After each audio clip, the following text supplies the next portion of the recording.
Welcome to the Northpointe Plus podcast. This is episode 100. Woo! 100. Yeah, I am your guest host, Brent Conlon. I'm here with Jake Howard today. Hey. And so we started a new sermon series yesterday, Where's God? Yeah. And specifically talking about the book of Job yesterday. Want to give us a little rundown on what you talked about yesterday? Yeah, I'm going to work the little buttons over here. I never get to push the buttons. Nice. I'm kind of excited. I'm in a different side here. I know. I have to I'm get in the little Rick's screen. chair. Yeah, so we'll give a little sneak peek here. There's a screen I'm going to try and point directly across that I get to look at and see from the camera angles over there. And so, like, I sat here so I could push the little buttons. I never get to push the buttons. I don't know why. They don't trust me. And I got to tell you, I don't like that I can't see the screen that I look at. I feel like I want to sit like this. Well, here, let's take a look. We'll put you on there so you can see. Make sure I don't have anything hanging out of my nose. No, like broccoli or anything in the teeth, right? And then we got all of us, and over here, they're never going to let me push buttons again after this, but that's okay. So we're talking about Job. Yep. We're talking about Job. Kicking off our new Job series, Where is God? And we're really going to spend, I think it's about 5 weeks looking through the book of Job. Job has multiple chapters. It's got a lot of dialogue, especially in the middle there. We're not going to deep dive all the way into all of that dialogue. We're kind of take maybe a 500 or 1,000 foot approach to it to just kind of say, hey, what's the things that they really talked about? What do they mean, the arguments and this or that? But we kicked it off yesterday, just only going through chapter 1 of the story of Job. And it's a unique story because we talked about the fact of when does Job take place?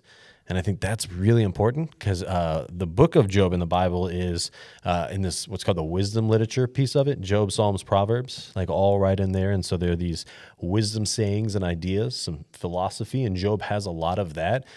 But like Job actually took place during the same time period in a different part of the world as Abraham. So like when you look at world history and salvation history, like Job is way over here at the beginning, like way before all of the kings, way before Moses and Exodus and Egypt and all that stuff is like Job. And then to try and put in that context, everything that's happening just kind of sheds new light on it. Mm-hmm. All the things that Job didn't have information on of what God was doing. But basically what we have is Job shows up. He's great. Like everything about this guy is fantastic. He's got like a Mr. Rogers kind of personality that everybody just loves. He wants the right thing. Like that's how everybody viewed Mr. Rogers, right? And yet he's also, he's got a ton of wealth. He's got all these sheep and cattle and servants and all these things. And God says that there's nobody righteous like Job on all of the earth. That Job is this unique, special individual. The best of the East is what they call him. And Satan shows up in when God's holding like this business meeting, and he kind of challenges that idea. Like, well, yeah, you've given Job everything, and you've protected him from any harm. Like, yeah, of course he's going to be, God-fearing and trust you. You've given him everything. And so there's this idea of like, okay, is that what's really happening here? Is that what's going on? And so God allows Satan to test that, and Satan takes all of his life savings away, takes his business away, like financially ruins Job in a matter of like that. He has servants come up to him. I think it's 4 servants that tell him the first 3, your job's gone, your money's gone, your savings gone, it's all gone. And then the last servant comes up and he says, oh, and by the way, your kids have all died as well. Like Satan actually kills his sons and daughters. And then Job has this amazing response that is both lamenting and worshiping, that he feels the pain and the weight. Like this is really, really difficult. And yet he still doesn't curse God in that. He still basically says like, blessed be the name of the Lord. And how powerful that is. So we kind of explored a little bit about that story and why it would have been and stuff like that. So that's kind of a 5-minute overview of a 30-minute talk, I guess. Yeah, the book of Job, it seems as though that's a story that a lot of people have a lot of issues with. We only have a couple of questions today. One of them is a direct question about why people don't like the book of Job. It's a tough read. Yeah. I struggled to get through the book of Job when I read it, but it did shape my view of Christianity, how I feel about my belief system now. Basically there is a God. I'm not it. Yeah. I'm not him. And also this idea that, for me, I'm like a lot of people in culture today, I struggle with the story of the Bible. I've said this on the podcast before. I thought basically I thought that the story of the Bible was fiction. I believed in God, but I didn't believe in the rest of the stuff. And so at some point I had to come to an idea that I'm either all in or I'm not. Either I believe the Bible completely, and I'm gonna do my best to live in a way that that Jesus has set an example for us, or I'm not. And the Book of Job, I think, is just a great example of that. You're either all in your belief and your faith, or you're not. So I happen to love this story. I know that a lot of people don't. Yeah, it's a tough one. It's a tough one because we want a more clear-cut answers for Job, really. Then we want answers. Yeah. I mean, that's the whole thing about this, right? Yeah. We want to know, why would this happen? Why would God allow any of this? Right. It's a weird thing because it's almost like as you read Job, you want... Because the Bible makes no bones about it. Satan does the work, but God allows it. And so it's like you want God to be accountable for this, of like, hey, give your reason why. And there's a fear like, okay, if you did this to Job and he was so great, of course you could do it to me. So like, let's define the game here a little bit more. And yet it's not the answer you get isn't this like laid out, oh, here was God's plan. Right. The answer you get is, I'm sorry, you're not God. That's it. And that's a hard pill to swallow. But when we like recognize and work through that, man, I think it just builds our faith even more. Yeah. But you were mentioning before this, like, what Job's amount of knowledge that he actually had. What was his belief in the afterlife? For me, when I look at this kind of stuff, I think of it as, well, whatever Job went through, or compare that to anything I've gone through in my life, which is nothing compared to what, Satan does to Job. But, I know where I'm going someday. It's and eternity, anything we go through on this earth is nothing compared to an eternity up there, with him. And so that, gives us some perspective. We don't know what Job's perspective was. Right. His faith was just, incredible, even though I know we're looking at this sermon series from the perspective of God's role in this, but I do find Job's faith to just be incredible. I mean, and the other thing I see that when I look at this too is the evil of the devil. Oh yeah. Like if he had his way, if you gave him his way, what would he do to us? Right. And you're looking at it. You are, yeah. Yeah. To seek and kill and destroy. Yeah. And to take us away from God. Yeah. Or to try as hard as he can. Right. So, yeah, there's just so much going on in that story. So, well, we do have a couple of questions. Yeah, let's do it. Let's dive in. The first one here, not so sure if this is a question or not, but it's fun. Signing up for Rooted. Yeah. I had to give my cell phone carrier info. What kind of CIA operation are you running? I love it. Yeah. Thank you, Anonymous, on there. And thank you for signing up for Rooted. That's the best part. So for those of you that don't know, Rooted is a study we're going to be doing this fall with all of our life groups. It's not necessarily tied in with Sunday morning talks or anything like that. This is just for life groups. And the whole point of Rooted is that idea of diving deeper in your roots, or helping to establish healthy rhythms of discipleship. And they're not like anything earth-shattering, these rhythms in a lot of ways. We know them, and it's not a secret. I'll talk about and tell what they are. We talk about giving, we talk about serving, we talk about prayer and fasting, and all these things that are like, well, yeah, no, we know that. We know this will help us in our walk with Jesus. We get that. And what I think is so powerful about this is a couple of things. One, none of us are probably great at all seven. And so the things that we're good at, it's going to be easy for us. But the things that we're not good at, so for like me, fasting, for instance, is not something that I've done a really good job of practicing in my life. I imagine I'm going to be really challenged coming to the fasting portion of it. So we'll study about it, why fasting is important. We'll talk about it in a group. And then the best part is I'm actually going to get a fast with my life group. So this isn't just something like I just studied. No, I'm actually going to study it, talk about it, and then do it. So we talk about serving. I'm going to study in my devotions about serving. I'm going to talk about it with my group, and then I'm going to go serve with my group. So like it's that experiential piece of we're actually going to do stuff together during this 10 weeks. That has me super excited about Rooted because it's not just another study. It's something you're actually going to do. You're going to be hands-on with this. You're going to actually try things that maybe you haven't done before. And so I'm excited for Rooted to be a part of it. If you haven't signed up for it, you can. It'll be on the website. It's on the app. We got QR codes. You just check in there, buy your book. There'll be our launch night. It's going to be September 10th, where everybody's going to come together. That's a part of life groups. We're going to talk about it. You'll get your study book there, your devotional book. You'll get time with your life group, and then we'll break off, and you'll start going and doing it and working with your group. But it's going to be a really exciting thing. I'm pumped for what it means for us as a church this fall. So, and the whole phone number thing, we just want to stay in contact. We want people in your group to stay in contact with you. And when I clicked the little button that said basic information, phone carrier was one of them. So that was how that got on there. Less intentionality than there really would be there. Cool. So there you go. Rooted. Join Rooted if you haven't.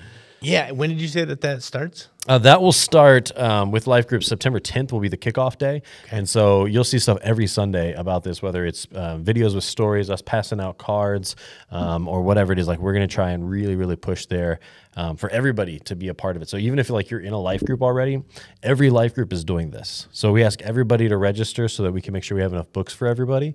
But every life group will be doing this. We even have a couple of women's only life groups. They're doing this as well. Okay. But everybody will do it. And then it's 10 weeks. And then we'll go back to doing like sermon-based questions and stuff that we've done before. Okay. So cool. Yeah. All right. Second question. Yeah. This is the meat and potatoes. Yeah. How is it loving of God to allow Satan to bring Job to ruin? If I allowed a stranger to come destroy all of my kids' stuff and ruin their lives just for the sake of a backroom wager to see if they truly love me, I'd be quite evil. Anonymous. Of course, it's anonymous. Come on. But I mean, I don't know that needs to be I think irrelevant how much faith you have. Right. That's a legitimate question. It is a good question, right? And I think everybody asked this question. It's not anonymous. It's all of us asking this question. Yep, exactly. In a lot of ways. And so I took a few notes here. I'm going to actually read some of these so that I make sure I have this as well thought out as possible for you. But good idea. My first thing I wanted to ask here is, what is the issue or the question at hand that's actually between Satan and God? What's referred to as the backhand wager in this question? What is the actual thing here? And I think it's this question. It's, will human beings continue in a relationship with God in which all they gain from that relationship is God? Like, that's what Satan is coming to God and saying. He's saying, you have blessed Job with all of this stuff, so of course he loves you. Mm-hmm. But if you take the stuff away and it's just you, he's going to be like everybody else and just deny you, God. Like, you're not good enough by yourself, God, for humanity. Humans are way too selfish. You're not really good enough alone. And what's interesting, to kind of draw a parallel, one of the things people love to talk about and have questions about that I don't have answers for most of the time is heaven as Christ followers, right? Like, we're all anxiously awaiting to spend time in heaven with God. And I get questions all the time, will my dog be in heaven? What does that mean if no sickness? Will sports be in heaven? Will we be able to, I like to, have good conversations and debate about philosophy and stuff. Will that be in heaven? Is it a real mansion? Will I get a real mansion? How old will I look and feel in heaven? Like, all these things about heaven that are really fun and cool questions. But typically what we morphed into is this time where we think about heaven in terms of the stuff. Right. Or our own experience. And it's like we're missing the forest through the trees at times, because what makes heaven heaven is God. Like, if you had all of that stuff that was there, there's no more sickness, no more pain, no more death, no more struggle, but God wasn't there, it's not heaven. What makes heaven heaven is the glory of God being there. It's being in the presence of God that makes it worthwhile. I think that's kind of in a similar way. Our driver for worshiping and loving God should simply be who God is, whether or not he chooses to bless us or he chooses to take away from us. And that's the test that's really put at hand here between Satan and God. It's this idea that, is God good enough? If we take all the stuff away, so we'll go to the heaven analogy, if you took everything else away and just said, all you get in heaven is God sitting on a throne. Your maker. Is that good enough for you? And that's kind of a hard question for us at times as Christians, right? Because we kind of expect the good stuff of heaven or whatever, the good stuff of heaven. But the reality is God is truly enough. He is enough. God is enough in and of himself, and that's ultimately what we land out in Job. So in light of that, it is not wrong for God to take away from Job. Like, we look at this and we see that Job had and was good, and now God has allowed Satan to come in and just destroy that in a very dramatic fashion, all at one time, like takes absolutely everything away. And we think that's wrong. But the reality is Job did nothing to deserve God's blessings, and he did nothing to lose them. This wasn't about Job's actions at all, to have or not have any of this stuff, whether it was his kids, whether it was his money, whether it was his savings, his job, or whatever it is. God blessed, period. Like, Job doesn't have the right to complain because he didn't earn any of this stuff in the first place. God chose to bless Job, and Job understood that. That's why he said in verse 21 of chapter 1, I think this is crucial to understanding all of Job. Naked I came from my mother's womb, and naked shall I return. The Lord gave, and the Lord has taken away. Blessed be the name of the Lord. Job understood that. Like, he understood that it was so much bigger, that he didn't have the right to question God, that all that was there, that it really wasn't about the stuff. It was about God in this moment. And so the question that we have at hand, is God loving for having removed the blessings of Job, for allowing Satan to be the vessel that takes it away? Because what if it wasn't Satan? What if it was, my Archangel Michael who went down and did it, and it wasn't Satan? And he took all of that away from Job at that point in time. Okay, well, it feels like it changes the story. Like, it being Satan seems to be kind of a big player there. But God would still be the one who it would be taking it away, allowing it to happen. He didn't start it. This was Satan's idea, but God allowed it to happen, so there's responsibility there. So is God loving for removing all of this stuff from Job? I would argue yes, that God is actually loving, and I would do it this way. What is required of us is a relationship of loving God for who he is, if we want to be in a right relationship with God. So if we want to be in a right relationship with God, we have to love God. God has to be the apple of our eye. He has to be the one there. And really, the saying that you hear with this is, it's faith alone. It's trusting in God alone. That if faith, then in retrospect, if our faith is never actually tested, then how do we recognize if that love or that faith is actually genuine? And this is where I think suffering as Christ followers is actually a gift from God that would allow us to begin to really take an inventory of where we're at in our relationship with God, and can actually deepen that relationship. So in a way, it is loving for God to allow us to suffer, because it reveals our true relationship with God and exposes areas where we may lack faith, so that we can grow in those areas. So imagine, if you will, and I'll use something for me here, if I studied my entire life, if I studied math, like if I love math, and anybody who knows me knows I'm not a numbers guy by any means, but say I spent my whole life just studying math, and it was going to be my thing. I got really good at it. I felt great about it, but I never really took a math test to understood how much I knew. You'd never know how good you were at math. You wouldn't really know where you're missing out in your understanding of math, right? Like, you take tests in school. We test kids all the time, because we want to see, what is it you're comprehending? What is it that you're understanding? How are you gaining all of this? Where are the gaps? And then recognizing where those gaps are tells us where we as teachers or as parents can come in and we can fill in, and we can say, hey, let me help you understand this better, so you can grow in your knowledge. You can grow in your understanding of that. You'd never know you were good at math or bad at math unless you went through some sort of test or some sort of evaluation. We may not like the test. I hated math tests. I'm sure Job didn't love going through this test, but we're not the teachers. We're the learners in this story. So if we put ourselves in Job's shoes, God is the one who's in control, who knows all things. He's the one who's allowed to test us and say, hey, is your heart in the right place? Do you truly love me, or do you love the stuff? God already knows with Job, right? He calls him a man righteous, like no other. Satan's the one who's bringing in the question, and so God allows it so that Job can be these examples of the rest of us for all time, or whatever it may be. But the reality is, God knows more than us, and he knows more about us. Like, that's a crazy thought to think about at times too, that not only does God know more than us, but he actually knows more about us. He knows more about me than I know about me. He sees the inmost working of my heart, knows everything that's in there.